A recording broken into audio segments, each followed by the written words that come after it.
Hello viewers, welcome back to our channel ticket counter. ఈ రోజు ఈ వీడియోలో 2024 లో తమిళ లాంగ్వేజ్ లో రిలీజ్ అయిన ఒక హారర్ థ్రిల్లర్ మూవీ స్టోరీని చూద్దాం. ఆ మూవీ పేరే అరణ్మనే పార్ట్ 4. తెలుగులో ఈ మూవీ పేరు బాక్.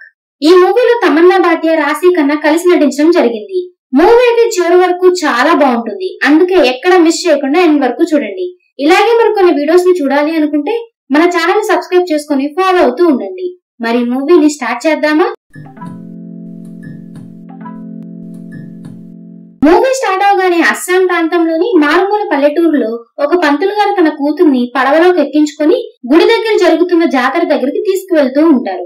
ఆ పంతులు గారు వాళ్ళ అమ్మాయి వాళ్ళ నాన్నని చూసి ఈ తిరణాలు ఎందుకు చేస్తారు అని అడగడంతో అప్పుడు ఆ పంతులు గారు తన కూతుర్ని చూసి ఈ నదిలోని నీటిలో బాక్ అనే క్షుద్ర శక్తి ఉంటుంది. అది నీటిలోనూ ఇంకా భూమి మీద ఉండగలిగే దుష్ట శక్తి. ఈ నదిలో ప్రయాణించే వారిని కొట్టి చంపి వారి రూపంలోకి మారిపోయి అదే రూపంలో వారి ఇంటికి వెళ్లి ఇంట్లోని కుటుంబ సభ్యులను కూడా చంపేస్తూ ఉండేది. కానీ ఆ దుష్టశక్తి బలహీనపడినప్పుడు దాన్ని వశం చేసుకుని కంట్రోల్ చేస్తే అది వారికి బానిసగా మారి చెప్పిన పనులన్నీ చేస్తూ ఉంటుంది. అందుకే చాలా మంది బాక్ ని వశం చేసుకుని కంట్రోల్ చేయాలనుకుని వారి ప్రాణాలు కోల్పోయారు. 100 ఏళ్ల క్రితం మన పూర్వీకులు ఈ బాక్ ని అడ్డుకుని బంధించారు. అప్పటి నుండి ఆ విజయానికి గుర్తుగా అమ్మవారికి ఈ తిరణాలు చేస్తూ ఉంటారని చెప్తూ ఉండగా పంతులు గారి చేతిలోని తెడ్డు 2 రాళ్ల మధ్య ఇరుక్కొని నీటి లోపల ఉన్న చిన్న కుండ పగిలి దానిలో నుండి ఒక నల్లటి పొగ బయటికి వస్తుంది. పంతులు గారు వెనక్కి తిరిగి చూడగా ఆ కుండలోంచి బయటకు వచ్చిన బాక్ ముందుగానే తన కూతుర్ని చంపేసి తన కూతురు రూపంలోకి మారి ఉంటుంది. అయితే సరిగ్గా అదే సమయంలో గుడిలో అమ్మవారికి పూజలు జరుగుతూ ఉండడంతో అమ్మవారి శక్తి వల్ల బాక్ బలహీనపడుతుంది. దాంతో పంతులు గారు మంత్రాలు చదివి ఆ బాక్ ఆత్మను ఒక చిన్న పాత్రలో బంధించేస్తారు. దాంతో పంతులు గారి కూతురు రూపంలో ఉన్న ఆ బాక్ నా ఆత్మని విడిచిపెట్టు, ఆత్మ లేకపోవడంతో నేను బలహీనపడుతున్నా అని చెప్తుంది. అది విన్న పంతులు మాత్రం నువ్వు నా ఒక్కగానొక్క కూతుర్ని చంపేశావు, నా భార్యకి ఏం సమాధానం చెప్పాలి నేను, ఇకపై నువ్వే నా కూతురులా ఉండాలి అని తన సొంత కూతురు శవాన్ని నదిలోనే వదిలేసి కూతురు రూపంలో ఉన్న ఆ బాక్ ని ఇంటికి తీసుకుని వెళ్తాడు. అలా కొంతకాలం తర్వాత లాయర్ గా పనిచేస్తున్న శంకర్ మరో వ్యక్తితో వెళ్లిపోయిన తన చెల్లి శివానినే తలుచుకుంటూ ఉంటాడు. మరో పక్క శివాని తన భర్త ఇంకా పిల్లలతో చాలా సంతోషంగా జీవితాన్ని సాగిస్తూ ఉంటుంది.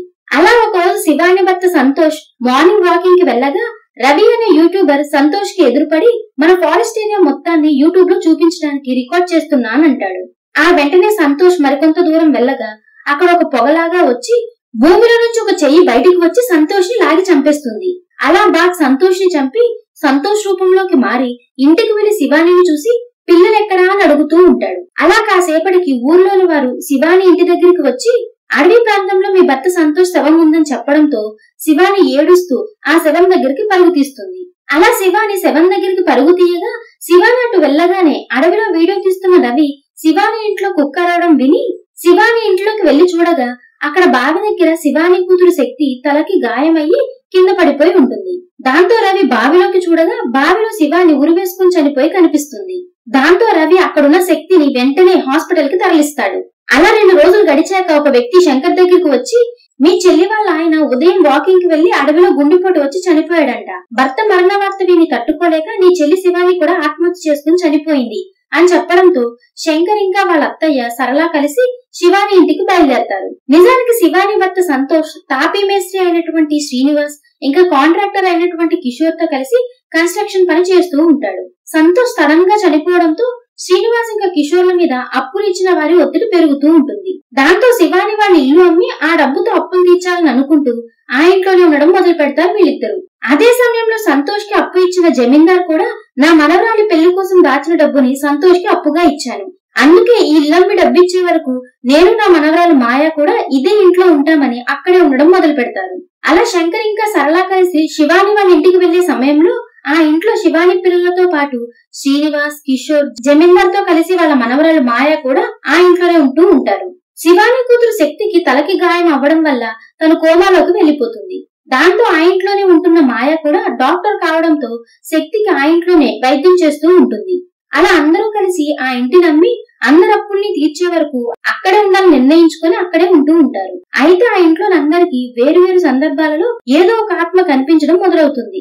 అయితే ఇంట్లో ఆత్మ ఉందని తెలిస్తే ఇల్లు అమ్ముడుపోదు అనే ఉద్దేశంతో ఆత్మ కనిపించి ఇబ్బంది పెడుతున్నా కూడా ఎవ్వరు ఈ విషయం బయటికి చెప్పకుండా అక్కడే ఉంటారు.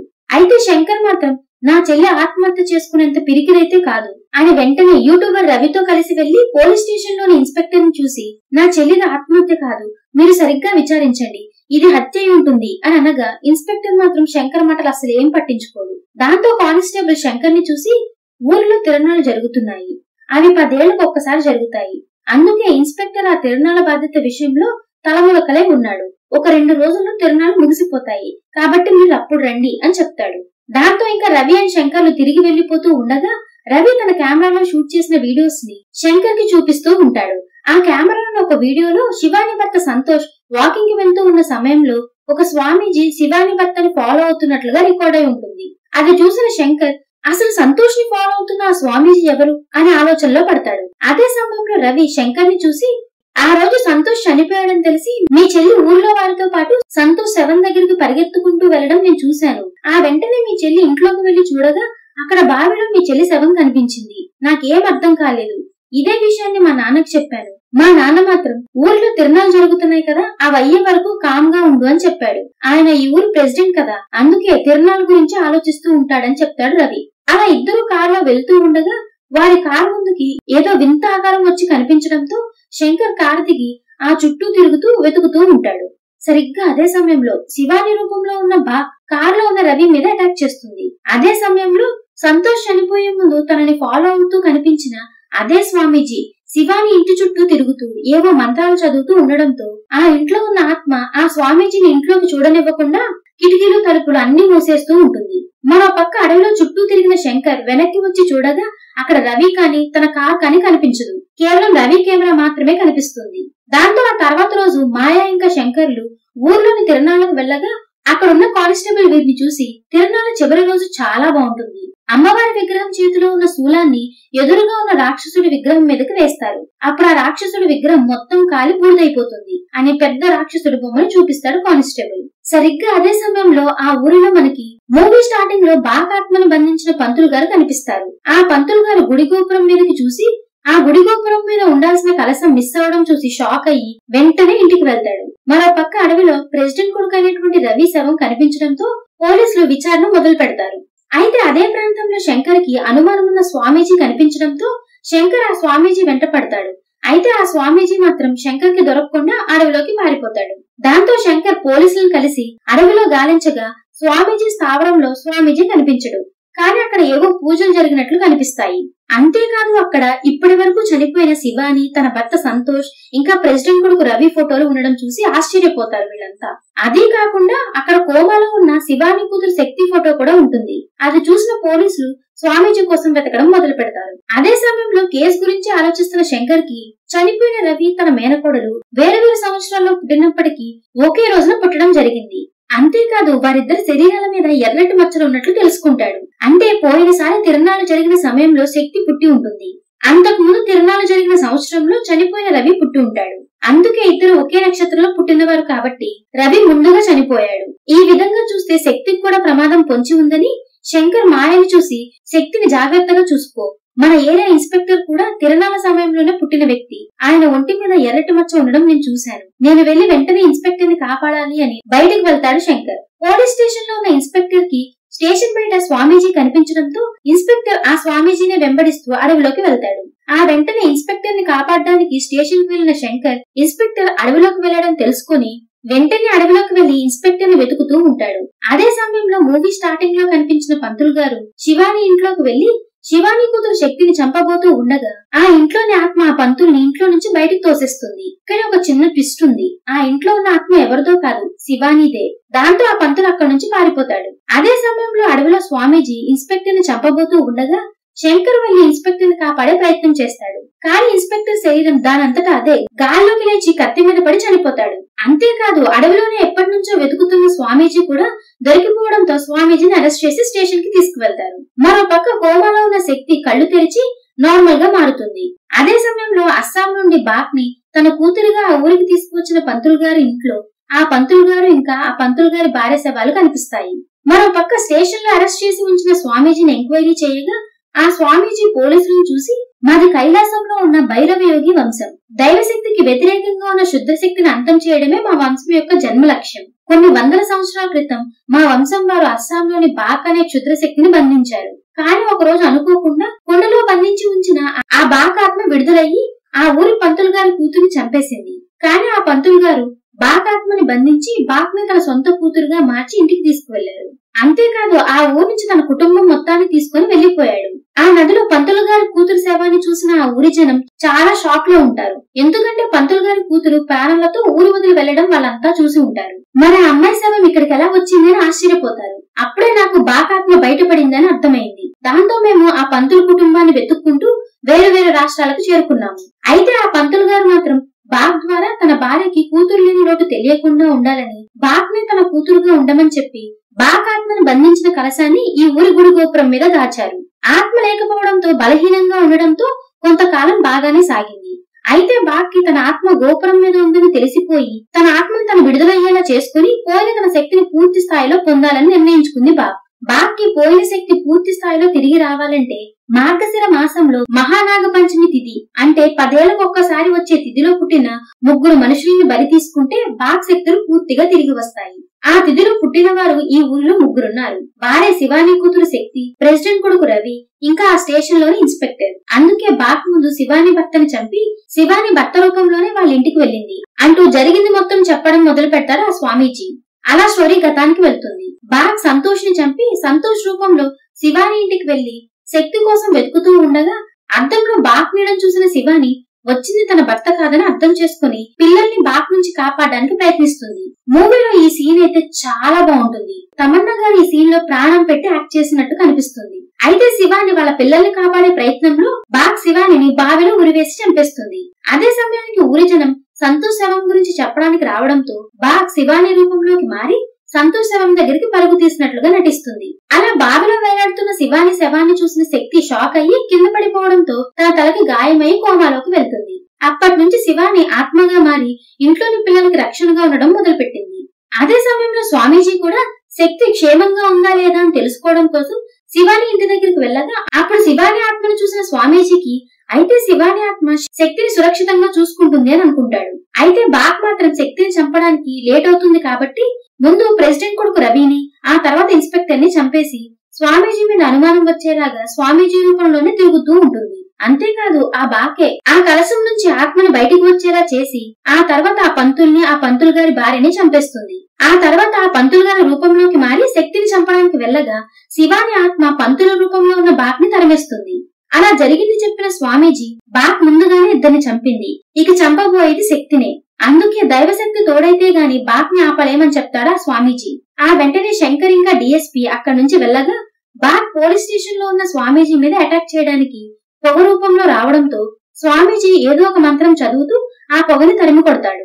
అలా స్టేషన్ బయటికి వెళ్లి తిరిగి పోలీస్ స్టేషన్ లోకి వచ్చి బాక్ ని ఇప్పటికైతే ఆపేశాను అని చెప్తాడు. అయితే ఆ అటాక్ లో స్వామీజీతో పాటు మరికొంతమందికి గాయాలవ్వడంతో స్వామీజీ వద్దు అంటున్నా ప్రెసిడెంట్ వారందరినీ హాస్పిటల్లో అడ్మిట్ చేయిస్తారు. ఆ హాస్పిటల్లో వారందరికీ వైద్యం చేస్తున్న మాయ తిరిగి శివాని ఇంట్లోకి వెళ్లి చూడగా మాయని ఇంట్లోకైతే రానిచ్చిన శివాని ఆత్మ మాయ దగ్గర ఉన్న వైట్ డాక్టర్ కోట్ ని మాత్రం ఇంట్లోకి రానివ్వకుండా దూరంగా విసిరేస్తూ ఉంటుంది. అది గమనించిన మాయ ఆ వైట్ కోట్ మీద రక్తపు మరకలను చూస్తుంది. ఈ రక్తపు మరకలు బాక్వి అయి ఉంటాయి. అందుకే శివాని ఆ రక్తాన్ని ఇంట్లోకి రానివ్వడం లేదు. అంటే ఈ రక్తం హాస్పిటల్లో ఉన్న ఎవరి రక్తంతో మ్యాచ్ అవుతుందో తెలుసుకుంటే ఇప్పుడు బాక్ ఎవరి రూపంలో ఉందో మనం కనుక్కోవచ్చు అని ఆలోచించి ల్యాబ్ కి వెళ్లి ఆ రక్తాన్ని టెస్ట్ చేస్తూ ఉంటుంది. సరిగ్గా అదే సమయంలో శివాని ఆత్మ తన పిల్లలకి కనిపించడం మొదలయ్యి తన తల్లి ప్రేమను చూపిస్తూ ఉంటుంది. మరో పక్క మాయా శంకర్ ని చూసి బాక్ ఇప్పుడు స్వామీజీ రూపంలో ఉంది, ఆయనకి ట్రీట్మెంట్ చేస్తున్నప్పుడు ఆ రక్తం నా కోట్ కి అంటుకుంది, అందుకే శివాని ఆత్మ నా కోట్ ని ఇంట్లోకి రానివ్వలేదు అని ఒక ట్విస్ట్ ని రివీల్ చేస్తుంది. శంకర్ వెంటనే ప్రెసిడెంట్ దగ్గరికి వెళ్లి స్వామీజీ ఎక్కడా అని అడగగా ప్రెసిడెంట్ మాత్రం మొదట శంకర్ కి నిజం చెప్పాలనుకోడు. కానీ ఆ తర్వాత అనుకోకుండా తన కార్ డిక్కీలో స్వామీజీ శవాన్ని చూసి షాక్ అయిపోతాడు ఆ ప్రెసిడెంట్. అప్పుడే ప్రెసిడెంట్ కి అర్థమయ్యే విషయం ఏంటంటే బాక్ ఇప్పుడు స్వామీజీ రూపంలో ఉంది అని. నిజానికి ఇక్కడ ట్విస్ట్ ఏంటంటే పోలీస్ స్టేషన్ మీద అటాక్ జరిగినప్పుడే బాక్ స్వామీజీని చంపి అతని శవాన్ని ప్రెసిడెంట్ కార్ డిక్కీలో పెట్టి ప్రెసిడెంట్ ని చూసి స్వామీజీ లాగా మాట్లాడుతుంది. శంకర్ ప్రెసిడెంట్ ని చూసి స్వామీజీ రూపంలో ఉన్న బాక్ ఇప్పుడు ఎక్కడ ఉంది అని అడగగా అది విన్న ప్రెసిడెంట్ శంకర్ ని చూసి బాక్ నాతో స్వామీజీ లాగా మాట్లాడుతూ ఇప్పుడు బాక్ ఏ రూపంలో ఉందో తెలిస్తే తనని అంతం చేయవచ్చు. అలా తెలుసుకోవాలి అంటే నా దగ్గర ఒక ప్లాన్ ఉంది. ముందుగా శక్తిని కాపలా కాస్తున్న శివాని ఆత్మని బంధిస్తే శివాని ఆత్మ లేదని బాక్ శక్తిని చంపడానికి శివాని ఇంటికి వెళ్తుంది. అప్పుడు మనం బాక్ ని చంపవచ్చు. అందుకే ముందుగా మనం శివాని ఆత్మని బంధించాలి. అలా చెయ్యాలి అంటే మనకి శివాని శరీరాన్ని ఎక్కడ పాతి పెట్టారు తెలియాలి అని చెప్పడంతో మాట్లాడుతుంది స్వామీజీ అనుకుని నేను నా మనుషుల్ని బాగ్తో పంపి శివాని సమాధిని చూపించమన్నాను అని చెప్తాడు ప్రెసిడెంట్. దాంతో శంకర్ వెంటనే శ్మశానానికి పరుగు తీయగా అక్కడ బాగ్ ముందుగానే శివాని ఆత్మతో పోరాడుతూ శివాని ఆత్మని అంతం చేస్తాడు. అలా అంతమయ్యే ముందు శివాని ఆత్మ శంకర్ ని చూసి నా కూతుర్ని కాపాడు అని చెప్పి వెళ్లిపోతుంది. ఆ తర్వాత బాగ్ శంకర్ ని కూడా కొట్టి వెంటనే శివాని ఇంట్లోని శక్తి దగ్గరికి బయలుదేరుతుంది. ఇంట్లో ఉన్న అందరూ బాగ్ ని ఆపడానికి ప్రయత్నం చేస్తారు, కానీ ఆపలేకపోతారు. దాంతో మాయ శక్తిని తీసుకుని తిరణాల దగ్గరికి పారిపోతుంది. అప్పుడు బాగ్ అక్కడికి వెళ్లి శక్తిని చంపడానికి ప్రయత్నించడంతో శంకర్ శక్తిని తీసుకుని అమ్మవారి ఎదురుగా ఉన్న రాక్షసుడి బొమ్మలోకి వెళ్తాడు. దాంతో బాగ్ కూడా ఆ రాక్షసుడి బొమ్మలోకి వెళ్లి శంకర్ తో ఫైట్ చేస్తూ ఉంటుంది. ఈ ఫైట్ అయితే నెక్స్ట్ లెవెల్ లో ఉంటుంది. చివరికి తిరణాలలో పూజ పూర్తవడంతో అమ్మవారి చేతిలోని శూలానికి నిప్పు అంటించి రాక్షసుడి బొమ్మ మీదకు వదులుతారు. అయితే అక్కడ జరిగిన పూజల వల్ల అమ్మవారి శక్తి విడుదలయ్యి ఆ శక్తి వల్ల రాక్షసుడితో పాటు అందులో ఉన్న బాగ్ కూడా నాశనం అయిపోతుంది.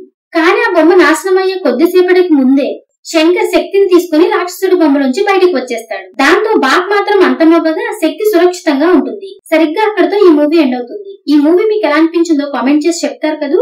మీరు చేసే కామెంట్స్, లైక్స్ అండ్ సబ్స్క్రిప్షన్స్ మాకు నెక్స్ట్ వీడియో చేయడానికి ఎంతో ఎంకరేజ్మెంట్ ఇస్తాయి. ఈ వీడియో కనుక మీకు నచ్చినట్లయితే మీ ఫ్రెండ్స్ అండ్ ఫ్యామిలీతో కూడా షేర్ చేసుకుని తప్పకుండా సపోర్ట్ చేస్తూ ఉండండి. Thank you everyone for watching.